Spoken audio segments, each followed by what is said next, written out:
Hello and welcome to Heart to Heart. Love and romance weren't part of the deal when my guests today married each other. They became Mr. and Mrs. out of convenience. He seemed to go out of his way to degrade the family. And when she finally had enough of the horrible treatment, she decided to give him exactly what she thought he deserved. A little poison in his food and drink was the perfect plan. He would die a slow death and no one would know what had really happened, and she would be free of him. To tell us more, please welcome from Virginia Beach, Virginia, Karen and Maxie Givner. Welcome. Thank you. Well, I'm glad to see you. Obviously it didn't work. No. Still around and kicking. Amen. Ooh, Lord. Let's go back a lot further and then you can bring us up to date. Maxie, when you were a young boy, I know that your parents divorced.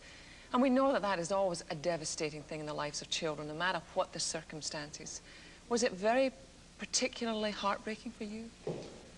Well, it was, and I think that I really began to understand it when I went to visit my father at the age of about 6.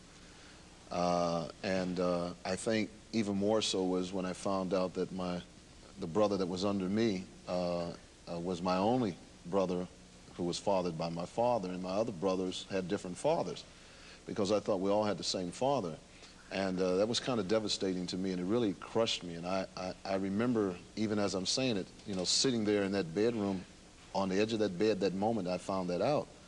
But it was very disturbing for me because my mother was an alcoholic. She was, you know, she drank a lot.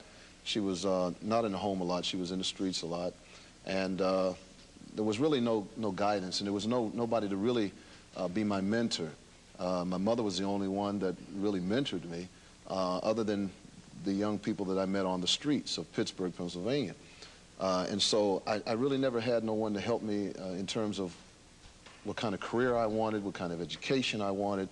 And I was kind of lost, and it really bothered me. And then when I would go to school and see other parents with their children, it was real disturbing to me. The best I could do was to take my mother, you know, to the events at school and the outings at school, I think it really crushed me. Did your mother remarry?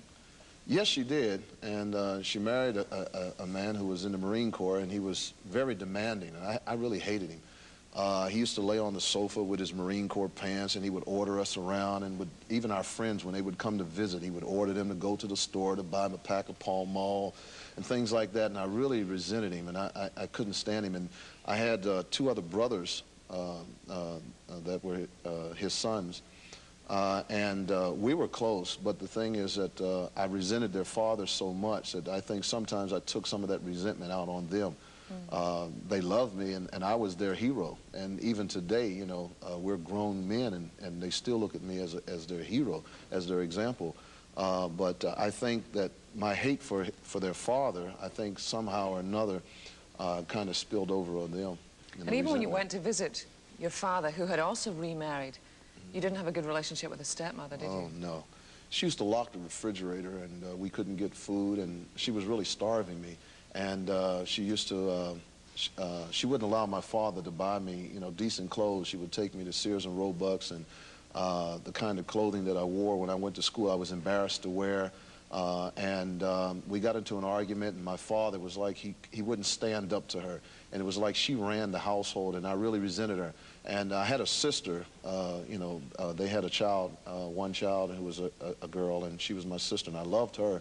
But I really didn't like her mother. And one incident in particular, I remember my brother and I went up to stay with my father one summer, and my brother left the playground, and she came out in the playground, my stepmother came out in the playground, and she was looking for him. Well, I saw him at a distance. He was climbing over several fences to get to the playground because she told us not to leave. Well, she saw him, and I was trying to cover for him, and so when she saw him coming over the fence, she took us inside, and she beat us with a belt, and she beat him with the end of the buckle end of the belt. And I'll never forget that. It was so painful to watch my brother being beat with this belt buckle, and that memory stayed in my mind for a long time, and I really hated her. I really resented her, and I resented him as a result of that because I felt that he never took a stand. Karen, how did you meet Maxie? At a party. My brother, I was raised in the church, so I never hung out. And all the guys that I met were guys that he brought home. So he brought him to my house, and I was having a party for my brother, and that's how I met him. Were you married when you met him? Yes, I was. I was married to someone else, and in fact, the very day that I gave my brother this party, my husband and I had separated. And so I was already down that that had occurred because I wanted the marriage to work, but it just didn't work. He walked out on me. You moved in with Karen when things in her marriage fell apart. Did you move in out of convenience? Was there a genuine love between you? Oh, no, there was no love. I didn't even know her. As she said, I went to a party with her brother, and I met her. And I went home that Friday. The following week, 6 days later, I moved in with her. Well, why did you let him move in? Stupid. Okay. Carry on. Yeah. Her brothers and sisters were living in this house. It was a large house, and it was like a party house. And I was having some problems with my ex-wife, who was then my wife at the time. We had been separated, and my second child by her was born, and that's what caused me to move from Pittsburgh to Virginia, Arlington, Virginia, to stay with her. But things weren't panning out.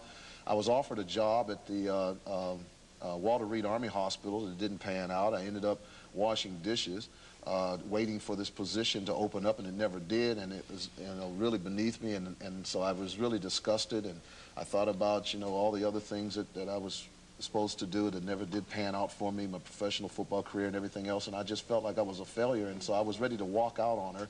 And when I met Karen, I thought to myself, well, here's an opportunity. Let me move in with them, get away from my ex-wife. Then until I find me a better position or something, you know, I'll let them take care of me. I'll pimp her for a while and then go on about my business. But obviously something went on across a crowded room because you discovered you were pregnant. Yes. Something did go on. Within 45 days, I was pregnant. With twins? With twins. I had been, that was my second marriage that had fallen apart. And so when I met him, and then 45 days later, I found out I was pregnant, he thought I was going to get an abortion, but a baby was all I ever really wanted. And I hadn't gotten pregnant with the other two marriages, and I was not about to get rid of it. And I said, if you want to leave, you just have to leave, but I'm going to have my baby. And then I later found out it was a set of twins. Why would the hospital not give you a birth certificate when the twins were born? Because legally I was still married to my second husband. And the law states that whoever you're married to, the children of that union, whether that is the natural father or not, belong to that husband. And he wanted me back once I had become pregnant, and so he was fighting me to keep the kids, and he wanted those kids to be raised as his own. But he knew they weren't his children? He knew they weren't his children, but he wanted me, and he felt that since I was with someone who was not a good man, that I would choose him, and I did toy with that. But ultimately you didn't. Ultimately the two of you decided to marry. Why did you decide to marry Karen? Well, she had put me out of the house several times. One particular time I had come home from football practice. I was playing for the University of D.C., and a friend of mine who was staying with us, we had come home and found our bags out on the porch. She had locked the door, changed the locks, and I had trash bags and my flight bag and everything with all my clothes packed in it, so we didn't know where we were going. Way to go, Karen! I finally wasn't stupid anymore. She had seized my bank account, and so I moved into an apartment of a friend of mine who had just moved out. I didn't realize that she had been 2 months behind in her rent, and so I ended up moving into this apartment, and I started selling drugs, and I got another job working at a nightclub as a doorman, and I finally got a job working as with D.C. government in the Department of Labor, and I had been at work one day, and I got to thinking about things. I was thinking about the nightclub. I thought about, you know, in the streets all night, all hours of the night, selling drugs and everything, and I thought to myself, I'm tired. I was tired of going home, sleeping with different women. You know, I used to have some, you know, come to the apartment and clean up the apartment while we were away playing football and cooking meals for us and those kinds of things, but it was always different people. And it got to the point where I was just tired, and I just said to myself one day at work, you know, I'm tired of this life. I can't take it no more. And so I got on the telephone and I called Karen, and I told her, I said, Karen, I'm tired. I said, let's try to work this thing out. I said, you know, I really want to get married and try to settle down and get my life in order because I'm really tired of this lifestyle. And so she thought about it for a moment, and I'm not sure if she said yes at that moment or called me back later, but I remember that particular day I just said I couldn't take it anymore. I was just tired.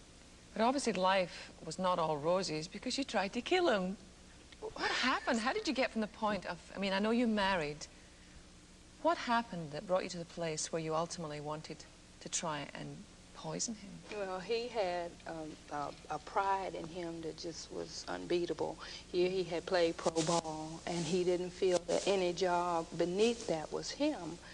And so I was working. I had a very good job, and I left the kids there with him to babysit. Well, I came home one day, and the twins, one is dark and one is light, and he had been raised in a militant background, and so his thing was this light-skinned child. He just had a hatred for this kid. And I came home one day, he had a 17-year-old lesbian in my house, and they had been sleeping together, and I went to change the baby, and the lighter-skinned twin was burned from the waist down. He had burned my baby in a tub of water, and I freaked. I called the hospital. I managed to stay calm enough to call, and I got over there, and then he came to the hospital, and he just had a cool, arrogant way about him. And once they told me that the baby would be okay, I leaped for him. It took 5 people to get me off of him. Maxie, why would you do that? Because obviously, I mean, these children were your children too. They were. And help us to understand what was going on in your mind at that time. I was kind of angry to begin with because when she told me she got pregnant, first of all, when I first met her, she told me she couldn't have any babies. The doctors told her that she could not have babies. I already had 3 children, and I didn't really want any more. I wasn't a father to the ones that I had. I was a dad. I mean, you know, that's all. Anybody can be a dad, but it takes a real man to be a father. And so when she told me that she was pregnant, you know, immediately I resented that. And I think that over the years, or over the months, or over the years, because they were about almost 2 years old, or a year and a half by then, I think it just built up in me. And in addition to that, I was pimping, I was selling drugs, I was using drugs, and I had gotten to the point where I was addicted and didn't really know, and I was really getting worse. And I was denying the fact that I was addicted. I was drinking liquor heavily. I was snorting heroin and smoking cocaine heavily. I just couldn't come to grips with the fact that there was something wrong with me. And, you know, the scripture says, you know, unless a grain of wheat falls to the ground and withers and dies, you know, inside that seed, there's a hard shell outside, and that hard shell must be cracked. And like my wife said, you know, I was very proud, a very proud person, and I couldn't come to grips with there was something wrong with me. And she tried to let me see that, and I refused to see that. And so there was a great deal of hostility in me, and so she would leave and leave me with the baby. The baby would be crying, and I would be high, and the baby started crying, and I would toss him across the room. I would put the pillow over his head. I would throw him in the hamper and leave him there so I couldn't hear the crying, and it would be muffled. It was nothing but the grace of God that I never killed him, never broke any bones in his body or anything. And the children were so afraid of me that they would tremble. I mean, you could literally see them tremble. And it didn't mean nothing to me. I didn't really care. I just tried to stay away from them when she was around so that she wouldn't see that they were afraid of me, but I knew it. Matter of fact, I took a pleasure in the fact that they were afraid of me. But I was just gone. I mean, I was just as reprobate as could be. So, Karen, you decided to take matters into your own hands. Yes, I had a girlfriend, and I told her that I just couldn't take this pain anymore. She said, well, Karen, what do you want? I said, I want to kill him. She said, are you kidding? I said, no, I really want him to die. And I got a lot of insurance on him because I felt that since he wouldn't take care of them alive, that I would see to it that he would if he were dead.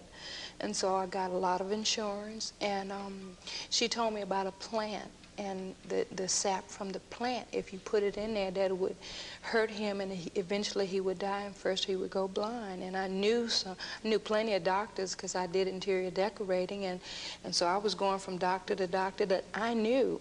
I didn't tell them what I was doing, but I knew that they would just kind of go through the examination, if you will, because I was their friend.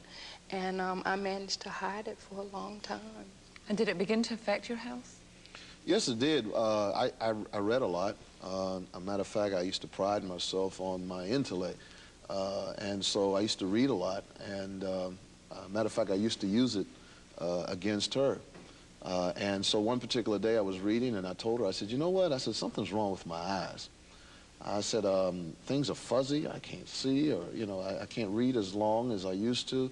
And she just grinned and she said, well, I have somebody that I can take you to and we'll get your eyes checked out. You know, I should have known something was up then.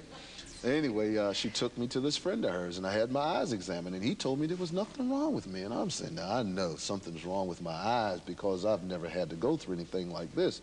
And I mean, I felt I was too young to wear glasses. And because I was around about 32, 33 years old, and I never wanted to wear glasses before, but I knew that I probably needed some glasses. But this guy told me that there was nothing wrong with my eyes. Karen, into the midst of that, because folks, there really is good news in this story. We're getting to it.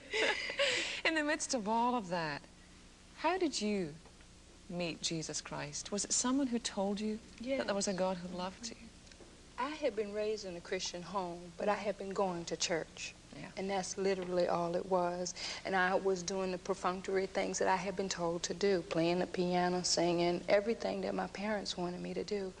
But I had 2 girlfriends on my job, and it was a particular job where you could find out utilities, phone numbers, that kind of thing. And I would find out every girlfriend he had the phone number, and I'd show up and turn the neighborhood out and act like a real maniac.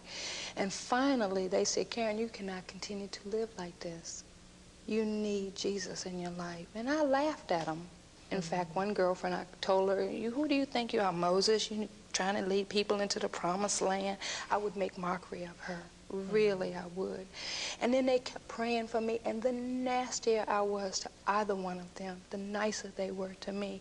And I would come in so hurt sometime, and they would still pray for me and pray for me. And then they asked me to go to this meeting one night, and I said, I'm just going to go just to shut the 2 of you up. And they said, ask Max, he'll probably go. And I said, nah, no, really. So I asked him, and he went.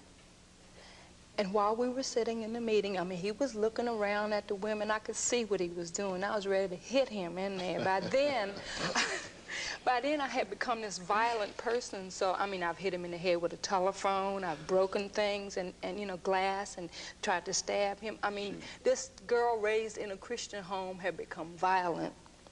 And so we were sitting there, and he was looking all around, and I said, okay, I'm going to give this Jesus a try. I know about Jesus, but I have not seen this kind of thing happen. I said, Jesus, if you're real, I said it in my heart and my head, if you are real, you have him come down and touch me and touch him. If he prays for us, then I'll believe that you're real. And before I got it out of my head and out of my heart, he came down off the platform and began to lay hands on us and pray and prophesy what was going on. I didn't know what he was saying, but he began to say how God was going to use us and how God was going to do this in our marriage. I said, how does he know I'm married to this fool? And I mean, the things he was saying, he had to get it from somewhere else. And then it went through my mind, maybe they told him. Mm-hmm. But they weren't there that night, so neither one of them could have told him. And that's when I got saved that night. I said, God, you are real. And I said, you have got to make a difference in this, because I can't do anything. I can't even kill him. I've tried to do that. Max, how long after that was it? I mean, you must have seen a change in Karen's life. How long was it after that that you encountered Christ in a real way? 3 months later, but even interim, I had made up in my mind to leave. I was ready to walk out on her again. I couldn't take it anymore. I was tired of it. I was still involved in coke. I had stopped pimping, and I was still working at the nightclub. And by this time, I was managing the nightclub, and I was ready to leave. She came to me with a proposition. There was a guy that I had threatened to kill, who owed me some coke money. He had a friend, and I told both of them that I was going to shoot both of them, cripple both of them, and ride them around in their wheelchairs if they didn't give me my money. Well, one of the guys that owed me the money had got her to forge my signature on the house. They mortgaged the house to start a clothing business. Well, he owned a clothing business. And when I sent this threat, he called my wife and told my wife, he said, look, he said, you and Max come and see me, and I'm ready to give you the business. So she approached me and said, how would you like to own your own clothing store? Well, I always wanted to own a clothing store because I really like clothes. I was into clothes and had been into clothes for years, and one of my brothers and I had been talking about going into the clothing business for years. So when she gave me that proposition, I decided I would stay with it. And I said, okay, I won't leave. I'll go ahead and go into this business. Well, we were in the store, and it was our anniversary, February the 14th. She brought this Bible. She bought me a brand new, expensive Bible. And when I opened up the box, I thought I was going to see, you know, a silk shirt or something very expensive like that, something that I could wear. And I opened up this box, and there was this Bible in it. And I started reading this Bible while I was in the store. And as I was leafing through this Bible, I didn't realize then, but something was happening to me. And it didn't come full circle to me until just before I walked into the church with her for the second time. I had gone back to the nightclub, and every night at 6 o'clock, I would lock up, leave the club. I would take some woman out to breakfast, then go home with her, or take her up to the store, and, you know, we would get high and have sex and everything. And this particular time, I couldn't find anybody. And it was happening every night, you know, couldn't find anybody. And I'm saying, I thought something, you know, I said, man, what's happening to me? I can't find anybody to go home with. I thought I was losing my touch. I didn't realize that God was removing things from me as I began to read, as I was reading this word. I didn't understand anything that I was reading, but there was something about it that was pulling me.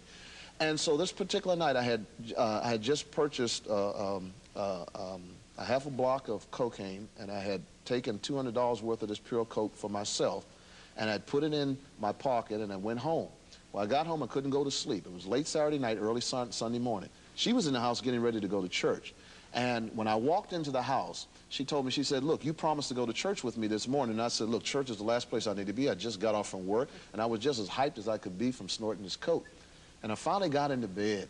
And when she got back, she said, if it's the last thing we do, we're going to church today. I got up out of bed. I felt so convicted. I went in, got a shower, got my clothes on, and put my YSL suit on, and I put my cocaine in the watch pocket, and we walked out of there fussing and cussing. I cussed her all the way from home, all the way to the church.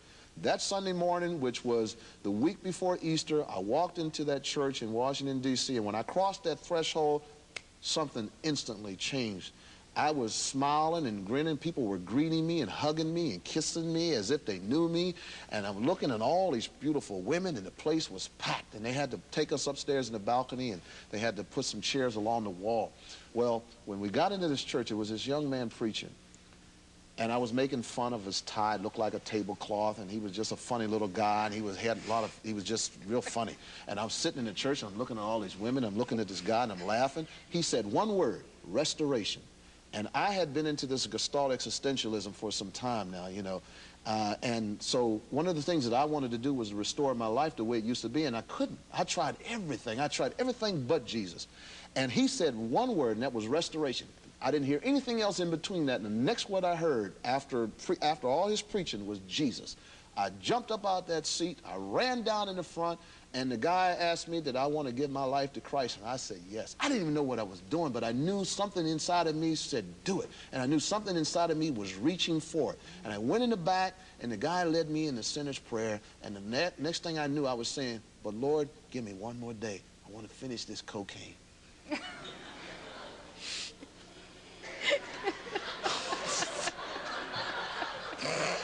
I went home the next day. I sat on the edge of the bed. She was gone to work. I'm sitting on the edge of this bed, and I got this cocaine sitting here, and I picked up this Ronald Donald's coffee stirrer, and I stirred up the coke, and I got ready to snort, and I heard something say, don't do it. I knew I was the only one in the house. I had never heard a voice like this in my life. I've heard myself talk to myself, but I heard somebody say, don't do that, and I knew it wasn't me. And then I heard another voice say, do it, it's good. And I sat there on the edge of that bed. I know nothing about God, don't know nothing about Christ, didn't even know Holy Ghost existed. And I'm sitting there, and I'm saying to myself, would God tell me to do this? No, I don't think so. I got up off the edge of the bed, walked in the bathroom with this pure cocaine, and I turned it over and dumped it in the commode, flushed the toilet, and I felt like there was such a relief.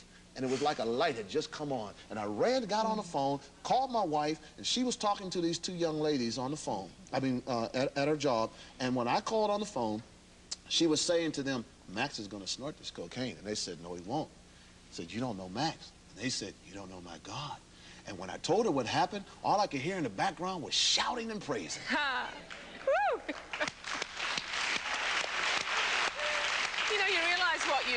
what you've done, and I knew this was going to happen. I said to Cheryl Gardner, our producer, I said, we ain't ever going to get this all told in one day. You guys are going to have to come back, because we're almost out of time, because we want to deal a lot with how God restored your marriage, because once you both are saved, you didn't even like each other, but God did a major work of restoration. Yes. And you folks are just going to have to wait for that, because we're almost out of time. But Karen and Max, would you come back sometime? Would you tell us what God has done? We know that the way that you've discovered your own spiritual gifts, that God can take the most unlikely situation and bring restoration. So thank you both for sharing your story. And let me also give you an address for New Dawn Family Ministries. Perhaps you're not in as drastic a situation, but you sure could have some help. There's an address there. It's 3574 Holland Road, Virginia Beach, Virginia, 23452. You can write to them there, and we will bring them back, and they can share the incredible... What do you do when you start from scratch and discover you don't even like each other? Well, it says in 2 Corinthians, if anyone belongs to Christ, he's made new. The old things have gone and everything is made new. All this is from God through Christ. God made peace between himself, between us and himself, and God gave us the work of bringing everyone into peace with him. That's his promise. God bless you.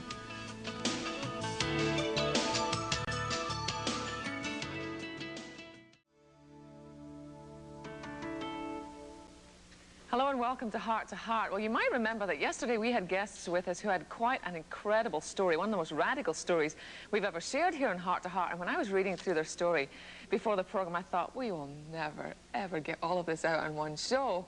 Well, I was right. I mean, by the time we were almost out of time yesterday, we just got past the point where the wife tried to poison the husband. So we thought, let's bring them back and have some good news. So back with us today are Maxie and Karen Givner. Yesterday they told us how abuse and revenge took the place of love in their marriage. His mistreatment of their family drove her to get even by poisoning him. But when they finally invited Jesus into their lives, their marriage still needed help. The hate had disappeared, but their feelings for each other didn't include any kind of romantic love. To share more, please welcome from Virginia Beach, Virginia, the pastors of New Dawn Family Ministries, Maxie and Karen Givner. Welcome back. You feel like old friends now. When we, at the end of yesterday's program, we talked about the way that God, first of all, got hold of you, and then you were beginning to share, Maxie, how that night when you gave your life to Christ, how dramatic a difference did you notice? Because you'd been steeped in pimping, drugs, you name it, the works. Well, I knew God was real because I've heard testimonies of people who said that, you know, after a period of time, you know, things had worked out for them. But I noticed instantly everything that I used to do, all the desires and everything had gone. And when I really knew that God was real was when I had this sex addiction. And it was gone. There was no more desire for any other woman. There was no, and I mean, I still didn't love my wife, but there was no more desire for any other woman. I didn't want to see any more pornography. I didn't want to see anything that had anything to do with that, whether it was hardcore or softcore. No more masturbation, no more anything. Huh. Now, Karen, how did you respond to this? Because you've both lived very radical lifestyles. You've been praying for him. The night that Maxie gave his life to Christ, how did you feel that night? I was happy for him, Sheila, but I was happy in the sense that I wanted him to come to know the Lord and know the peace that I had now. But I kind of sensed, you know, when all the things that we had gone through, I knew that he really didn't love me. Did you love him? No.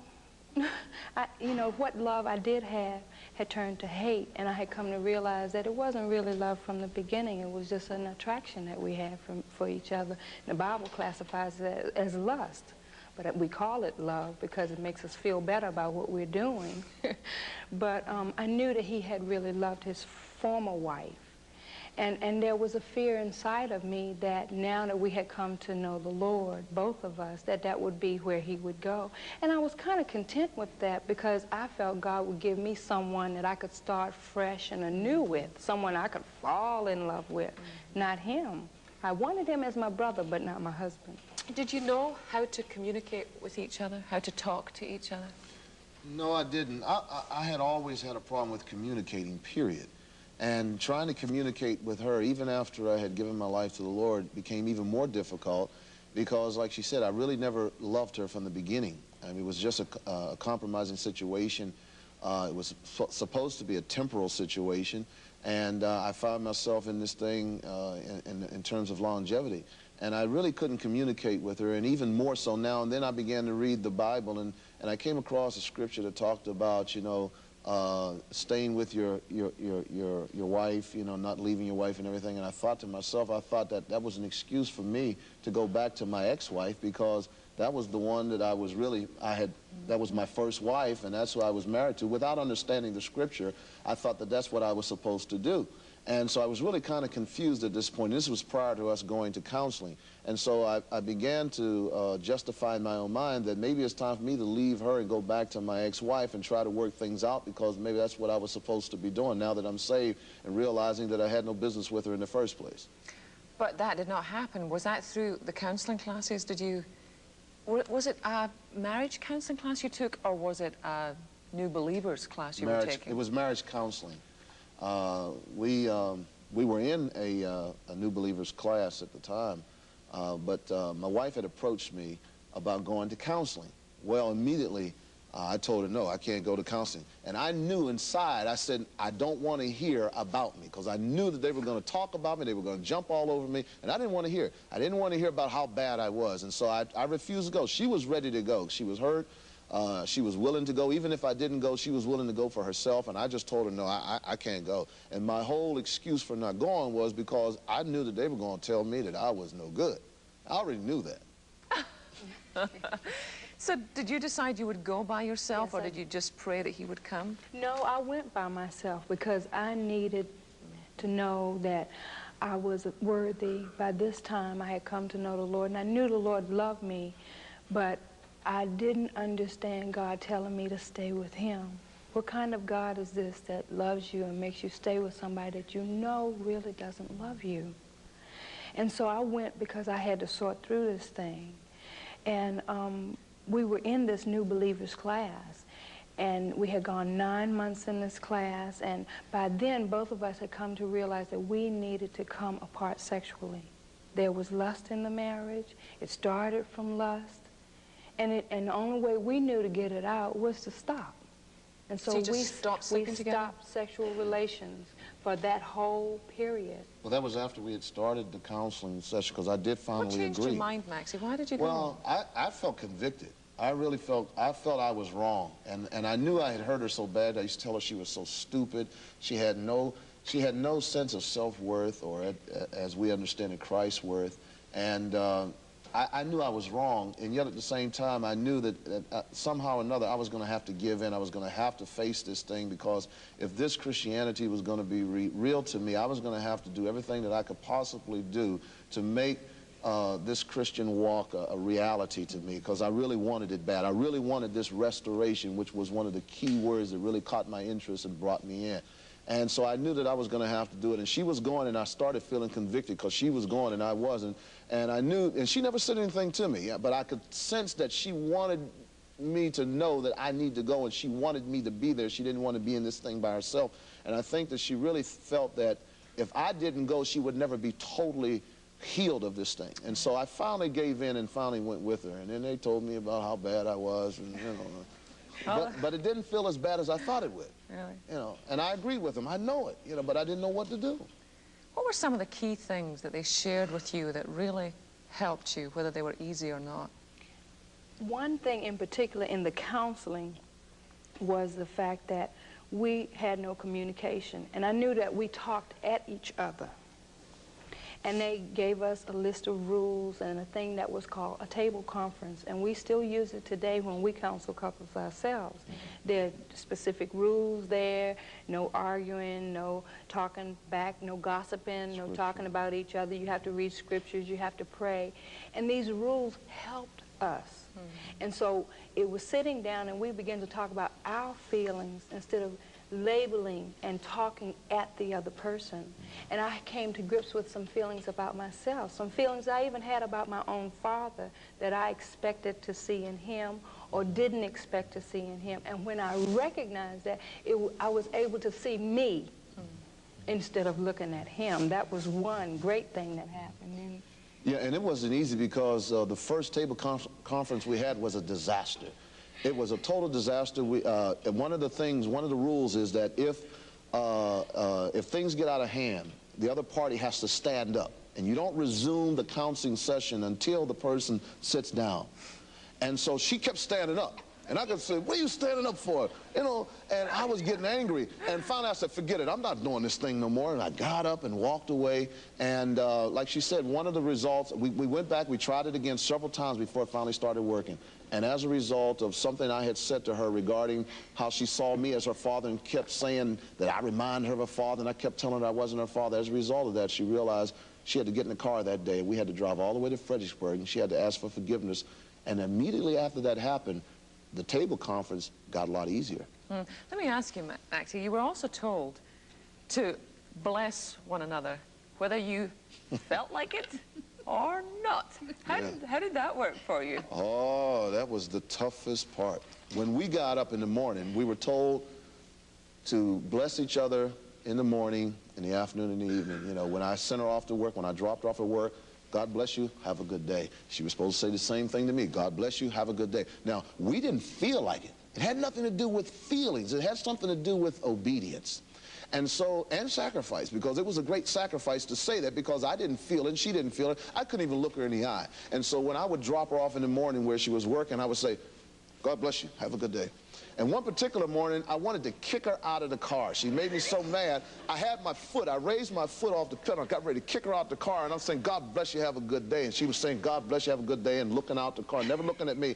And we continued to do that every day. And one day, it worked. But we can't tell you when it happened.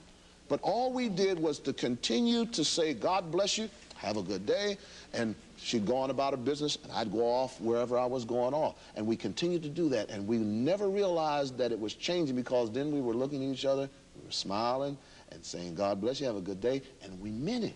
We started to really mean it, and that's what began to make a big difference. What was happening with the children during this time? Because you shared a little, Maxie, yesterday of the fact that you were not in control sometimes with one of the twins, that, you know, there was some abuse there. How did God begin to work in your heart towards the children? Well, at that time, they were with us during this period of counseling, because once we got in church, like, they had been staying with her mother and father in Fredericksburg up until they were 2 years old. And finally, when I came back into the church, she felt that it was time to bring the kids back. It was not easy. It was not an easy transition. Yet at the same time, there was no more abuse. There was none of the same abuse, the same hatred or resentment that I had prior to giving my life to Christ. And that was another point that I really realized, that this Christianity was real, and that the power of the Holy Spirit was real, because it was really causing me to feel something different than how I had felt before. And it was just a short period of time. And so I continued to talk with the kids, converse with the kids. And one of the things that I came to realize after we had started sharing our testimony to a number of people after the 3rd month of our salvation, I realized that Devon, who was the child that I was abusing, never remembered anything that had transpired. And God had evidently wiped his memory of all the things that I had done. And one day we were given a testimony, and he approached his mother and he said, "Did Daddy really do that?" And she said, "Yes." And he didn't understand it, because he never remembered any of it. And I asked for forgiveness, and it was like, you know, okay, but, you know, I don't know what I'm asking, you know, what I'm giving, you know, saying I forgive you for, because I don't understand. But God had wiped his memory out. And I had really gone kind of overboard to have a relationship with him, because I knew that he was the one that I had attacked physically and even verbally. And I made a real effort to really love him, to pick him up more, to hold him more. As a matter of fact, the day I gave my first testimony in that church in front of 4,000 people, he was the one I was holding in my arms, and I had him say, "Praise the Lord," to the congregation.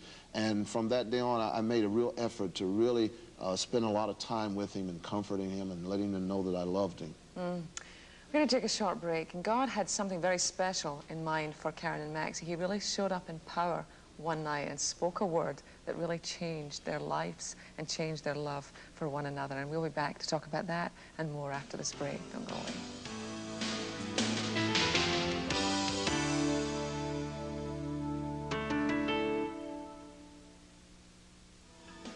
Their stories are in-depth, upfront, and personal. Join Sheila Walsh each weekday as her guests share Heart to Heart. We never have enough time for one another, do we? I'm sorry. I do seem to live at work, don't I? I know, and I'm booked solid too. I wish our schedules could be more flexible. Theirs was a fairy tale romance. But then, something somehow went wrong. Neither of them wants it to be this way, but there seems no way out. There is hope for today's marriage, and Pat Robertson shows you how to make it happen in his Power Pack tape series, Living Successfully in the 90s, designed to help you bring back the balance and love missing from your marriage. Whether it's the strain of family relationships, financial difficulties, or the stress of today's world, this dynamic teaching series provides answers that can bring harmony to your family and put life back into your marriage. We'll rush you Living Successfully in the 90s when you become a member of the 700 Club by pledging $20 a month. Call today.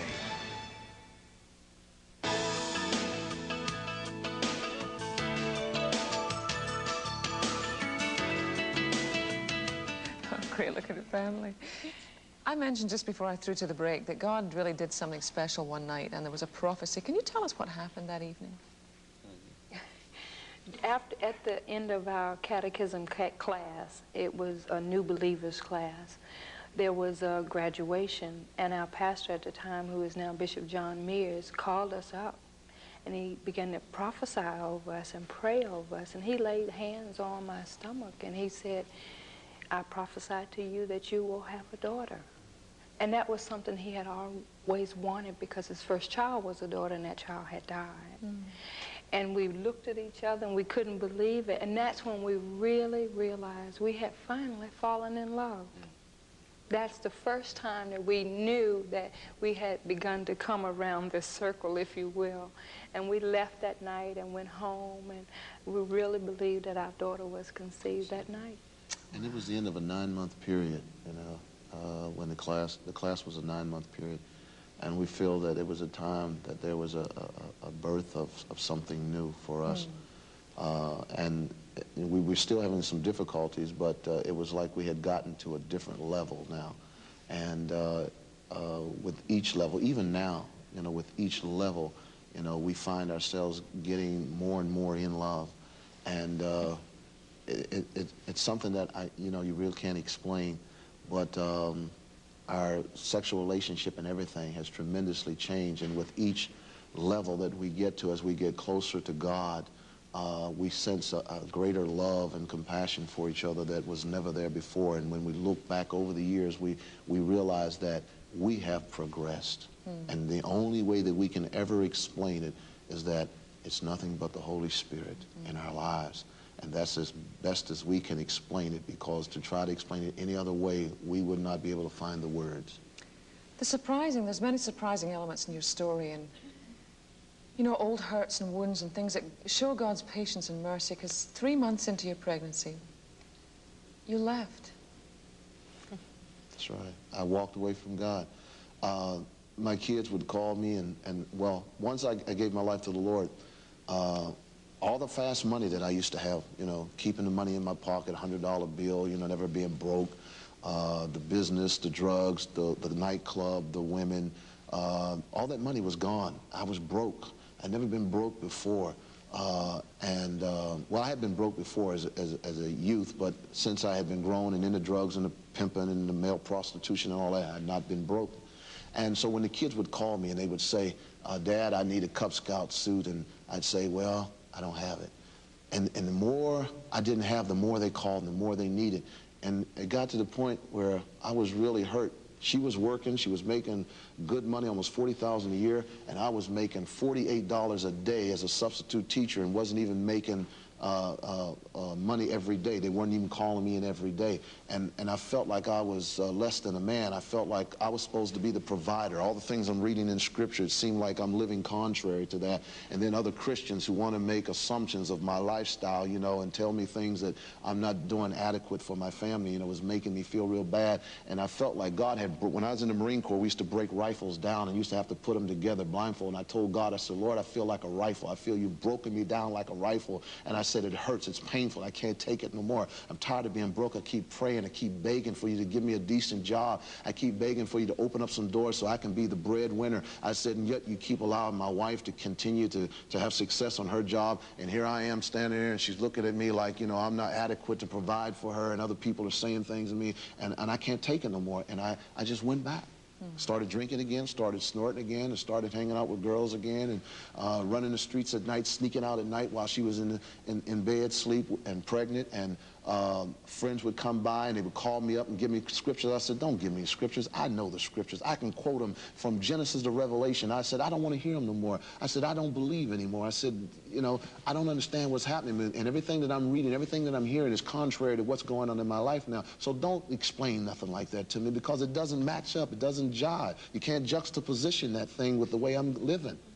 And I turned my back on God. But 3 months, I begged God. I cried out. I knew that I was wrong. I was so convicted I wouldn't listen to Christian music anymore or anything.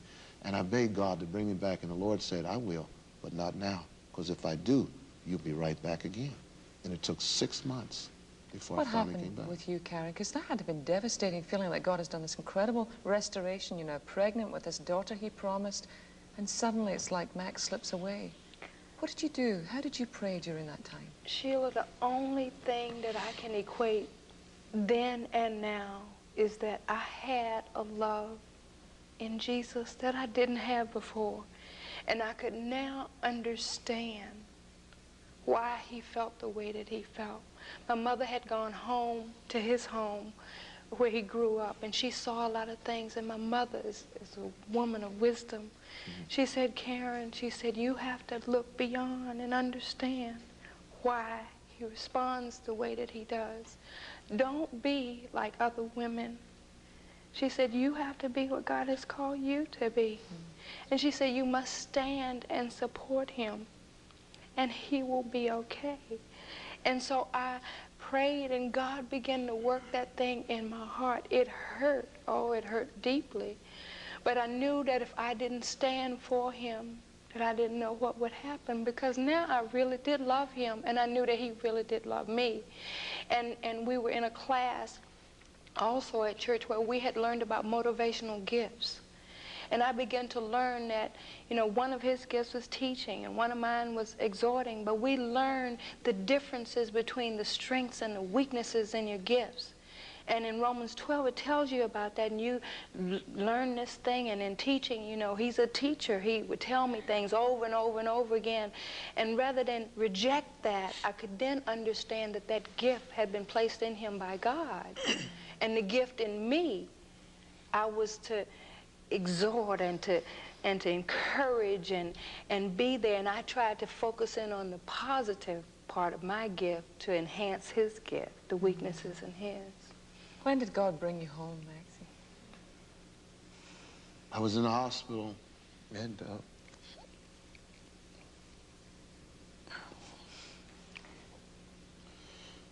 my wife was in labor,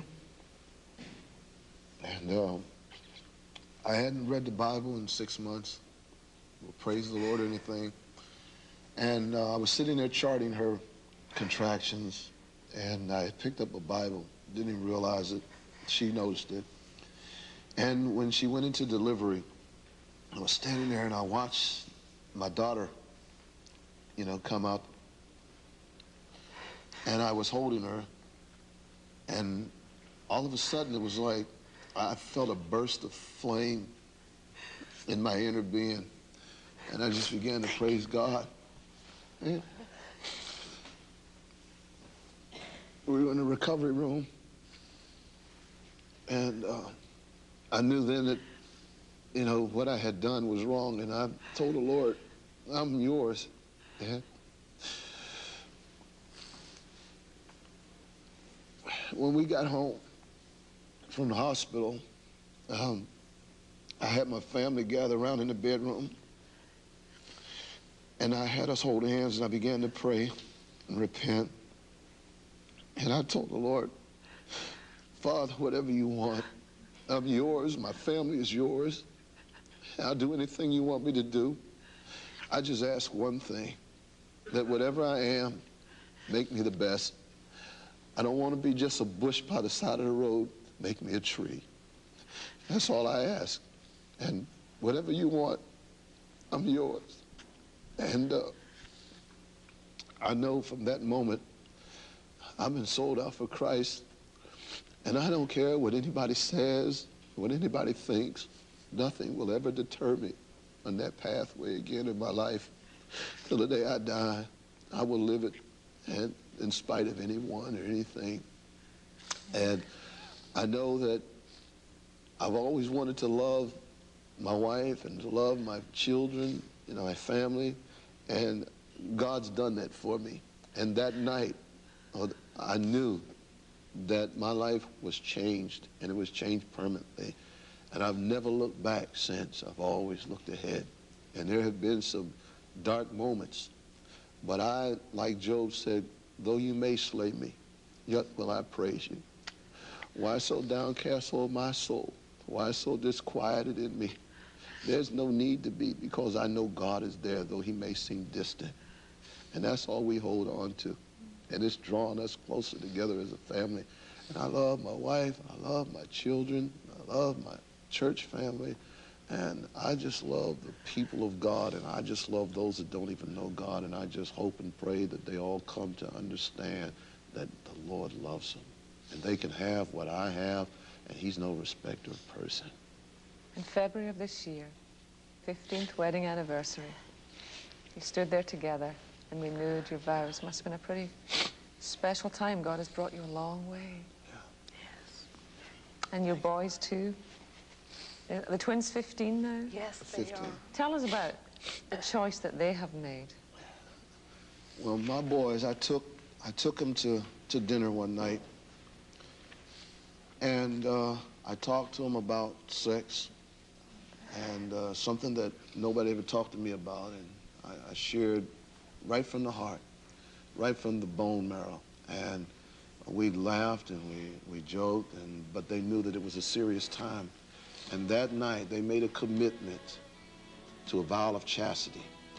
They decided that they were going to be sold out for Christ, just like us, and that until they were married, they were going to save themselves for a special woman. And we pray, and we're continuing to pray for that special woman even now, that when the time comes, that a special woman will be there, and they'll be there for them.